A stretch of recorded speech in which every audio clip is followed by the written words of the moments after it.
lendemain, l'homme a porté plainte auprès de la police. Comme la pièce était sombre, il n'a pas pu voir le visage de la victime. Il se souvenait vaguement que la fille portait un bracelet particulier. D'après la description du garçon, la police a effectivement trouvé une patiente correspondant à la description. Mais à leur grande surprise, la fille n'a pas reconnu avoir été agressée. Pendant l'entretien, Benson a remarqué que quelque chose n'allait pas chez la fille. Elle cachait visiblement sa peur. Ce comportement est typique des personnes traumatisées. En effet, ils ont rapidement découvert de l'ADN inconnu dans le corps de GIA. La police a retrouvé la mère de GIA. Mais la mère insistait sur le fait que GIA mentait. Elle a dit à la police que GIA accusait des gens depuis l'âge de 14 ans. Mais à l'époque, quand la mère s'apprêtait à porter plainte, GIA a dit à sa mère que tout était faux.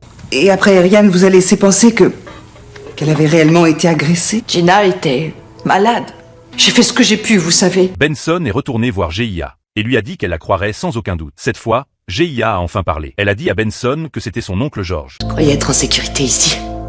Mais il est entré et il m'a violée à nouveau. Il abuse de vous depuis que vous avez 14 ans. Il me faisait poser et il prenait des photos. Vous connaissez le coup. Il me disait que c'était notre petit secret. Vous n'avez rien dit à votre mère? Rien du tout? Non, j'imagine la tête qu'elle ferait.